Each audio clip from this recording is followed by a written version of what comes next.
On Wednesdays, I'm in charge of picking up the kids from school. It's a bit like navigating the queues at Disneyland.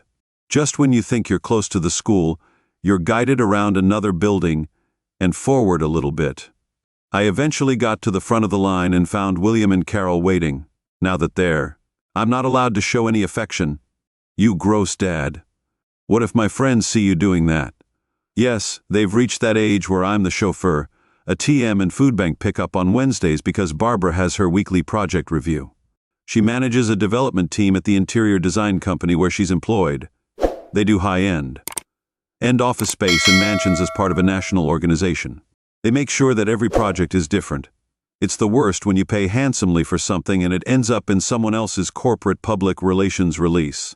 I was surprised to see Barbara's sedan in the driveway. Maybe she left something behind that she needed. Why else wouldn't she have pulled into the garage? I went into the garage after parking in my side of the garage. The kids piled out and attacked the refrigerator. "Hey guys, leave some room for dinner," I said, setting my briefcase down. I went into the living room to find Barbara curled up on the couch with a blanket over her. It was a warm day, and the house wasn't chilly. "Hey babe, what's going on? I'm not feeling good. My stomach is doing flip-flops," she said. "I've got the runs.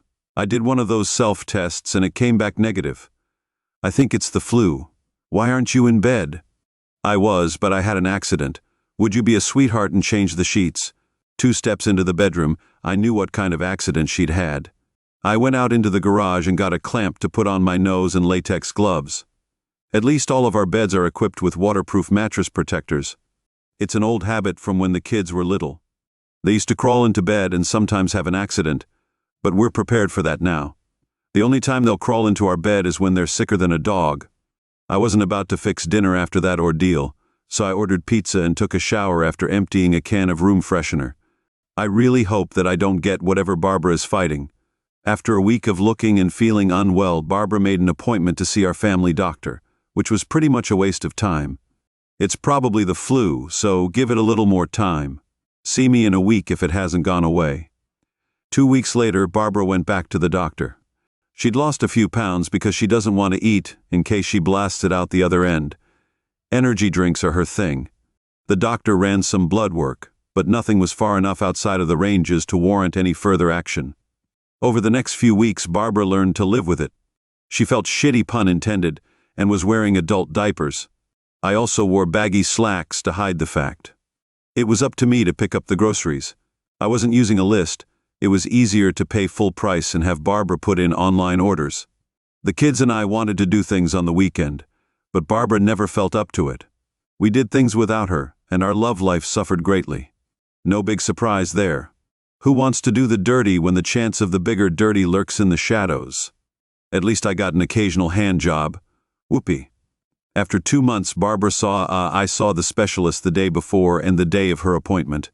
She said she felt fine. They ran blood tests until our insurance deductible was met. They charged us $5,000, but I don't know why. Maybe it was for something else, like Conn's disease, but the tests for that came back negative. She was given the so popular advice to keep an eye on it. One night I jokingly asked her, "Do you think I'm making you sick? How can you say that you've been awesome? I've been picking up the slack since this started. I'm so tired of fighting this. I wish they'd find something, anything." Barbara's new life was that of a recluse. She worked from home a lot and rarely got out. Her weight dropped another 20 lbs every once in a while. She'd feel better for a few days, but it would only last until the weekend. The kids were so busy with their sports schedule that they really didn't notice how infrequently Barbara attended their games. Time marched on. Barbara wasn't sick enough to. She didn't come to work, but she was slowly losing her team management position. It was downgraded months, then years later. Barbara felt guilty about us not having sex, so she wouldn't take one for the team. About once a week, it was better than nothing. After William turned 16, he was a handful. I didn't worry about getting him and Carol to and from school anymore. Now I had to worry about why they weren't home. At least Barbara was trying to help. She rarely felt 100%, but had learned to live with it.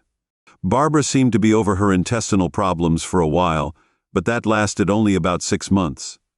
It was every bit as bad as it had been before. She cried a lot, and her life trudged along. William graduated from high school and was off to college. Carol graduated early and was also out the door the day after Carol graduated from high school. I cornered Barbara. We need to talk. Okay, what's up? I filed for divorce, citing irreconcilable differences. She was stunned. Have you been unfaithful? How could you betray me like this? The kids are grown, and it's time for me to move on. I know these last 5 years have been tough, but I never stopped loving you. What have I done to deserve this? Barbara's eyes got big.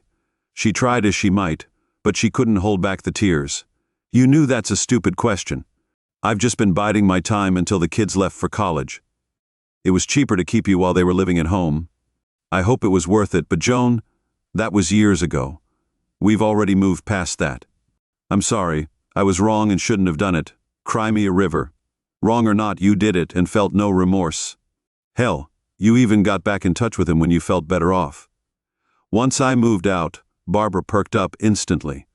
She was no longer suffering from her intestinal problems. I really was making her. We sold the house and split the profit with the kids.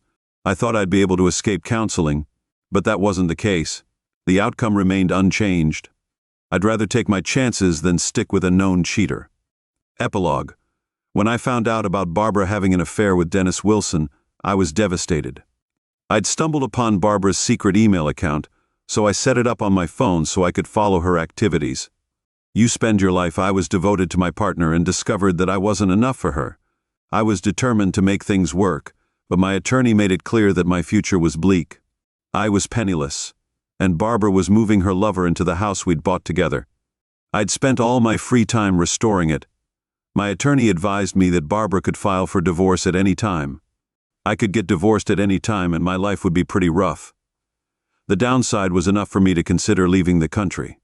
So I did what I could to stay her husband. I stayed with my kids and focused on my life. I was counting down the days. It was while searching the internet that I found an April Fool's joke. Mixing 2 over-the-counter liquid veterinary products would cause intestinal distress. I bought and kept in the garage big bottles of. I got a pack of syringes from China and used them to inject the mixture into Barbara's coffee K-cups. She loves that blueberry hazelnut blend. But the kids don't drink coffee, and I hate that blend. The first few days, Barbara didn't complain at all, so I upped the mixture. That's why that first Wednesday was so tough on her. I obviously went overboard, but I used a bit too much early on. Eventually, I found a happy medium. I made it medium, just enough to keep her feeling rough, but not so bad she'd need to go back to the doctor. It was funny how her friends who'd had a cup of the tainted coffee then caught the flu. I found her turning Dennis down again and again. It wasn't because she didn't want him. She just didn't feel up to it. He eventually gave up after a few years. I felt that Barbara's affair was over. That's when I cut back on the cure, but not completely, as I was still in revenge mode. Then Barbara reached out to him again, so I increased the dosage, and she relapsed a week later. She was back to the specialist the day before and the day of her appointments. I'd make sure that Barbara used untainted KCUPs, although she said she was devastated and unprepared for my divorce filing. I wasn't moved by her tears, and I only gave her the year-old investigator's report helped her to understand how serious I was. Dennis's wife received a copy, and she named Barbara in her divorce petition. I made sure Barbara's friends and family all got copies, which meant that my phone stopped ringing. I wasn't the uncaring, heartless bastard for leaving a persistently ill Barbara in her time of need. If they only knew, Dennis got reamed in his divorce. Now he's eating ramen noodles and drinking water while his ex-wife. I'm pretty sure that's enough revenge for now. I'd love to tell Barbara how I did it, but I'm worried that I might have crossed some legal lines. I'm smiling a lot at the moment, but who knows what'll happen next. I can't even enjoy a date without worrying. The heartbreaking pain Barbara put me through is my last hope. What do you think? Let me know in the comments below. Thanks for joining us today. Be sure to like, subscribe, and hit that notification bell so you don't miss out on our next video. See you next time.